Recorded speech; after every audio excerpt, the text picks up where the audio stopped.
अस्सलाम वालेकुम दोस्तों, नमस्कार। मैं हूं आपके साथ नसीम खान। इस वक्त आप मेरे साथ मेवात मीडिया न्यूज नेटवर्क से जुड़ा है। दोस्तों, इस वक्त मेरी मौजूदगी है नुहू के गांव सालेहड़ी में, और सालेहड़ी के एक स्कूल यानी एमएस स्कूल में मैं मौजूद हूं इस वक्त। और स्कूल के जो डायरेक्टर साहब हैं, जो प्रिंसिपल साहब हैं, वो हमारे साथ मौजूद है। बातचीत करेंगे कि स्कूल के बारे में, चर्चा करेंगे, स्कूल मैनेजमेंट के बारे में चर्चा करेंगे, स्कूल को लेकर की चर्चा करेंगे, स्कूल में किस तरीके की पढ़ाई बच्चों को दी जा रही है, स्कूल में क्या क्या सुविधाएं हैं, कितने टीचर्स हैं, कितने बच्चे हैं, और किस लेवल की पढ़ाई की जा रही है, और क्या स्कूल का हर साल क्या रिजल्ट रहता है। तो सबसे पहले आपका बहुत बहुत स्वागत है। शुक्रिया शुक्रिया नसीम साहब। मैं स्कूल के बारे में बताएंगे। एमएस स्कूल में मैं इस वक्त मौजूद हूँ और आप इनके संस्थापक हैं, तो क्या बताना चाहेंगे स्कूल के बारे में? जी, फर्स्ट ऑफ ऑल तो मैं अपना नाम बताना चाहूंगा। मेरा नाम मोहम्मद अहमद है जी। मैं एमएस स्कूल का डायरेक्टर हूँ, जो सन 2013 से यहाँ स्टेब्लिश्ड है। आज माशाल्लाह वो सारी चीजें हैं जो एक बच्चे को फैसिलिटी के तौर पे और एजुकेशन के तौर पे चाहिए। Building wise, playground, hostel, RO water system, तो all to all things are there presently. बिल्कुल सर, आपने बताया कि हॉस्टल की सुविधा आप दे रहे हैं जी। तो अभी कितने बच्चे हॉस्टल की सुविधा ले पा रहे हैं? 15 चिल्ड्रंस। कहाँ से हैं वो? वैसे अगर डिफरेंट विलेजेस से हैं, ताउडूस ब्लॉक से भी हैं, हतीम ब्लॉक से भी हैं, नुहू ब्लॉक से भी हैं, और एक दो बच्चे एंड नियर बाई विलेज से भी है। सर, इस वीडियो को मेवात के तमाम लोग देख रहे हैं, तो क्या अपील करेंगे शिक्षा को लेकर के? क्योंकि अधिकतर सुनते आए हैं कि शिक्षा उस प्रेमी का दूध है जो पिएगा तो दहाड़ेगा। तो शिक्षा को लेकर के पेरेंट्स को किस तरीके से मोटिवेट करते हैं, खासकर स्कूल की तरफ से? जो हमारा एक्सपीरियंस है लगभग 15 इयर्स का एजुकेशन फील्ड में, हमने देखा है कि हमारे जो पेरेंट्स हैं वो बच्चों को सिर्फ स्कूल भेजते हैं, उनको मोटिवेट नहीं करते, उनसे एजुकेशन की इम्पोर्टेंस के बारे में बात नहीं करते हैं। जबकि एक माँ को और उसके फादर को जरूर बातें करनी चाहिए। आप अनपढ़ भी हैं तब भी आपको बातें एटलीस्ट करनी चाहिए कि हमें एजुकेशन क्यों चाहिए। मैं एक छोटी सी बात बताऊंगा। 11वीं सदी में कोई डिग्रियां नहीं हुआ करती थी, लेकिन सबसे ज्यादा साइंटिस्ट मुस्लिम एरिया में, मुस्लिम कम्युनिटी में अगर मिलेंगे तो 11वीं शताब्दी से आप पहले देखिए, सारे साइंटिस्ट मुस्लिम हुआ करते थे। लेकिन आज हम डिग्रियों के चक्कर में और चंद जॉबों के चक्कर में हमने पढ़ना छोड़ दिया। हम सिर्फ उतना ही पढ़ रहे हैं जिससे हमें जॉब मिल सके। एक तो हमें सोचना होगा अपने बच्चों के लिए कि हमें एजुकेशन कितनी हाई लेवल की चाहिए, जिसमें 3 बेसिक फंडामेंटल चीजें हैं। First of all reading skill होता है, किसी भी भाषा को हम पढ़ पाते हैं। दूसरी चीज, उसको कितने % हम समझ पाते हैं। तीसरी चीज होती है कि हम उसको कितने % एक्यूरेटली लिख पाते हैं। अभी हमारे जो बच्चे कर रहे हैं वो पढ़ पाते हैं, 50% मुश्किल से समझ पाते हैं, और 10% लिख पाते हैं। इस चीज से मुझे बड़ा दुख होता है अपने एरिया में कि बच्चों का जो स्किल, रिटन स्किल है, वो काफी वीक होता है।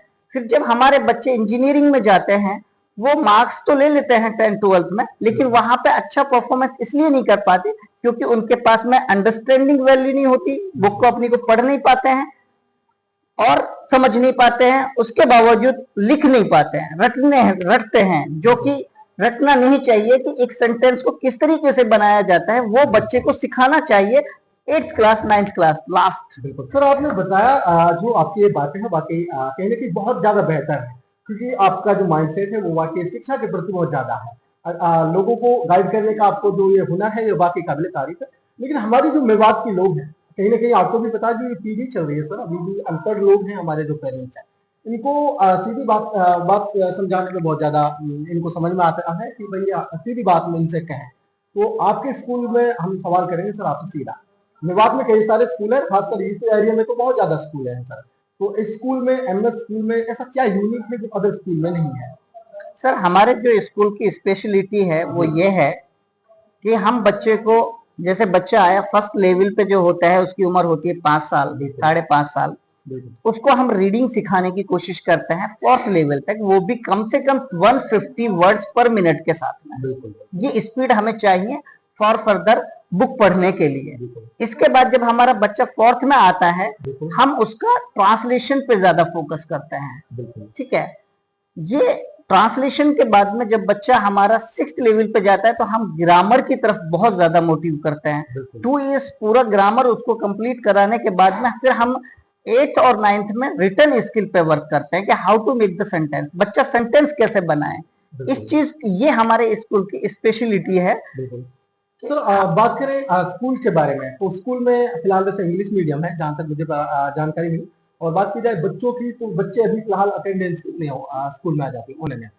जी, हमारे पास जो बच्चे हैं 300 हैं और माशाल्लाह 95% बच्चे स्कूल में हाजिर कंटिन्यूअसली वो होते हैं। नहीं तो हमें कॉल करके, हमारा स्टाफ है, रिसेप्शनिस्ट है, अकाउंटेंट है, और हाँ, मैनेजमेंट बहुत अच्छा है, हॉस्टल लेके चल रहे हैं। आपके बच्चे की पूरी गारंटी है 4 ईयर में हम डेवलप करेंगे। बिल्कुल सर, स्कूल में जब बात की जाती है स्कूल के बारे में, जैसा आपने ये बातें शायद नहीं की जो मैं अब बोलने जा रहा हूँ, शायद आपके ये बात जहन में ना रही हुई और शायद आप रिपीट करते हैं।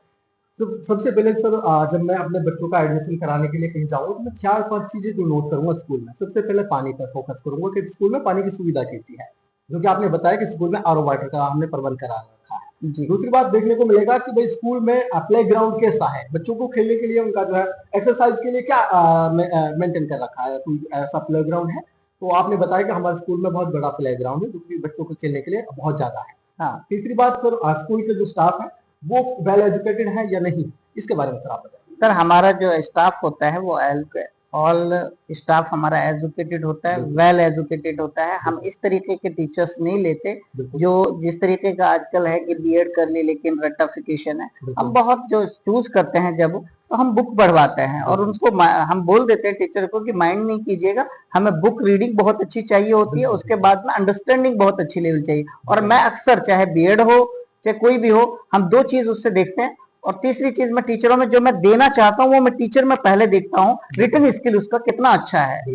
और सर सवाल ये बनता है कि 10वीं की जो छात्राएं होती है वो कहीं ना कहीं उस एज की तरफ आ जाती हैं कि भाई उनको एक समाज का डर लगने लगता है। तो महिला टीचर्स कितने हैं? महिला टीचर्स हमारे पास में अप्रोक्स 8 टीचर हैं जो महिला टीचर्स हैं, बाकी 4 टीचर जो हैं वो बॉयज हैं। और हर साल का सर रिजल्ट कैसा रहता है, ये मेरा सवाल बहुत जरूरी है। अगर मैं बताऊं आपको तो हमारा जो रिजल्ट है 300 में सिर्फ 14 बच्चे ऐसे हैं जिनसे हम थोड़े से कम उम्मीद रखते हैं। हाँ, कम उम्मीद रखते हैं। जो बात बाकी कोई भी बच्चा ऐसा नहीं है जिसने 95 प्लस में प्रोग्रेस नहीं दिखाई हो। ठीक है, चाहे वो नर्सरी का बच्चा हो चाहे वो 10th क्लास का बच्चा हो। तो सर शिक्षा पर बात की जाए, जो बोर्ड क्लासेस है उनके लिए क्या स्पेशल फैसिलिटी दी जाती है? जैसे शिक्षा की बात करें जैसे कि उनके लिए एक्स्ट्रा क्लासेस वगैरह। हाँ जी, हमारे यहाँ पे हर एक बच्चे के लिए ऐसा नहीं है कि सिर्फ 10th के लिए ही एक्स्ट्रा क्लासेस दी जाती है, हर वीक बच्चे के लिए क्लासेस दी जाती है। ठीक है, वो चार्जेबल होती है लिटिल बिट, ओनली 2 आवर्स के हम 500 रुपीज लेते हैं, लेकिन उस बच्चे को हम 5 बजे तक भी रोक के पढ़ाया जाता है। हमारी एक गाड़ी 5 बजे निकलती है स्कूल से, जो बच्चों को उस टाइम ड्रॉप करती है। जो ट्यूशन वाले बच्चे होते हैं एवरी ईयर अप्रोक्स 60-70 बच्चे ऐसे होते हैं जिनको हम 2 बजे के बाद, छुट्टी होने के बाद भी 2 आवर का ट्यूशन देने के बाद में उनको छोड़ के आते हैं। तो अधिकतर देखा जाता है कि जो प्राइवेट संस्थाएं होती है, जैसे कि प्राइवेट स्कूल की बात की जाए, हालांकि सरकार द्वारा सरकारी स्कूलें भी चलाए जाते हैं, लेकिन वहां पर शिक्षा का वो प्रबंध नहीं हो पाता बच्चों के लिए, बच्चों को वो शिक्षा नहीं मिल पाती, इसीलिए बच्चे जो है प्राइवेट संस्थाओं के बढ़ते हैं। लेकिन कुछ लोग रह जाते हैं वो इसलिए क्योंकि उनके जो पेरेंट्स होते हैं वो कहीं ना कहीं गरीबी रेखा में आ जाते हैं, उनका बजट नहीं होता अपने बच्चों को बेहतर शिक्षा प्राप्त कराने के लिए। आप जैसे स्कूल में अगर बच्चों को पढ़ाई करने का मौका मिले, सौभाग्य मिले, तो अपने आप में बहुत बड़ी बात है। तो क्या ऐसा फीस का क्या वो बना रखा आप लोगों ने कि भाई कम फीस या फिर? जी, हमारी बहुत ही नॉर्मल फीस है और 1000 से शुरू होती मिडिल है। क्लास के जो परिवार है उनके बजट। हाँ, बिल्कुल बिल्कुल। और जो इस तरीके के वीकर सेक्शन के बच्चे हैं हम उनका भी ख्याल रखते हैं, लेकिन उनकी माँ या फादर, बच्चे कमजोर या गरीब इंसान इसलिए नहीं होता है कि उसके पास रिसोर्सेस नहीं है, एक्चुअल में वो अपने माइंड का यूज नहीं करता, वो डेडिकेटेड नहीं होता उन रिसोर्सेसों को यूज करने के लिए। बच्चा भी एक रिसोर्सेस है, आपका माइंड भी एक रिसोर्सेस है। अगर आप उसको आपने आपको वीक मान लोगे, इस रिसोर्स का इस्तेमाल ही नहीं करोगे तो आप वीक रहोगे। अदरवाइज आपका बच्चे के ऊपर अगर फोकस किया जाए तो आपका बच्चा एक दिन सबसे बेहतरीन रिसोर्स बन के पैदा होता है, वो हर चीज को मेंटेन करने के लायक होता है, वो सिर्फ एजुकेशन करती है। इसलिए मेरी गरीब माओ से जरूरी है कि आप अपने अंदर चाह रखो, राह अपने आप मिल जाएगी। हमें वो माँ बाप नहीं मिलते गरीब जो जिनके अंदर चाह हो। ठीक है, लास्ट में मेरा सवाल ये रहेगा जी, लास्ट में मेरा सवाल ये रहेगा कि जो बच्चे आपके पास दूर दूर किसी गांव से अगर आपके पास एडमिशन के लिए आते हैं तो क्या ट्रांसपोर्ट की क्या सुविधा है सर? जी, अपने पास में व्हीकल है, जी, ठीक है, बस के खुद के स्कूल के खुद व्हीकल हैं, 2 बसेस हैं, वैन है, बिल्कुल ठीक है। तो यहाँ पे अप्रोक्स 15 किलोमीटर तक हमारे गाड़ियां जाती हैं, बिल्कुल नियर बाई सारे विलेजेस को हम कवर करते हैं। बिल्कुल। हाँ, और सर तो लास्ट में मेरा सवाल होगा कि आपसे अगर कोई कांटेक्ट करना चाहे तो अपने बच्चों को वेल एजुकेशन आपको जो है दिलाना चाहे अपने बच्चों को, तो कैसे आपसे संपर्क कर सकता है, कहाँ आना होगा या फिर कैसे आपसे फोन पर बात कर सकता है? जी, हमारा जो स्कूल है वो बाईपास से जो सालाहिड़ी के लिए रास्ता जा रहा है, बिल्कुल मिड में अप्रोक्स बाईपास से 800 मीटर नाला पड़ता है, उसी पे हमारा स्कूल है। नाला के जस्ट साइड में है, जस्ट साइड में है, बिल्कुल ठीक है। और 2 एकड़ का कैंपस है, माशाल्लाह हर तरीके की फैसिलिटी के साथ में हम काम कर रहे हैं। अंत में शिक्षा को लेकर के लोगों को कैसे मोटिवेट करेंगे, फिर ये मेरा अंत का सवाल होगा बिल्कुल लास्ट। जी, एजुकेशन के लिए एजुकेशन ही वो शस्त्र है जिससे हम हर एक परेशानी को इजीली हैंडल कर सकते हैं। तो मेरा मेवात की माओ से, खासकर माओ से मेरा ये निवेदन है कि अपने बच्चों को एजुकेशन के प्रति रुचि पैदा करें। चलिए तमाम बात के लिए बहुत बहुत शुक्रिया सर, आपने अपना कीमती समय दिया जी। सर अलविदा जुम्मा भी है और ईद उल फितर बिल्कुल जी, तरफ से कैसे शुभकामनाएं देंगे? जी, हमारे स्कूल की तरफ से अलविदा जुमा की हमारे मेवात के बहन भाइयों को, पेरेंट्स को, सभी को हार्दिक बधाइयां हो, शुभकामनाएं हो, ठीक है। और ईद की भी सभी मेवात भाइयों को हमारी तरफ से हजारों टाइम्स बधाई हो। चलिए बहुत बहुत शुक्रिया, धन्यवाद।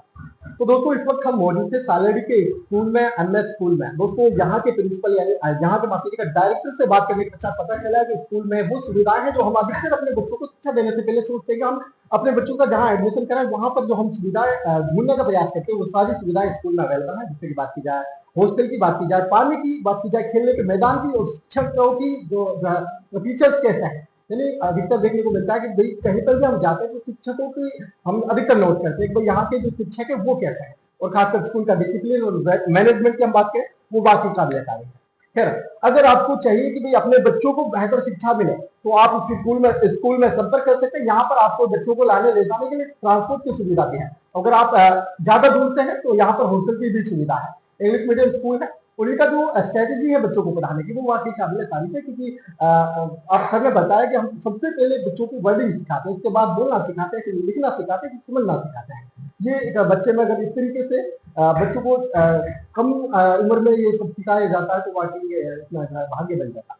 खैर, इस वीडियो के बारे में आप क्या कहना चाहते हैं कमेंट में लिख सकते हैं, और अगर आप बच्चों को पढ़ाना चाहते हैं तो स्क्रीन पर दिए गए नंबर पर सर से संपर्क कर सकते हैं।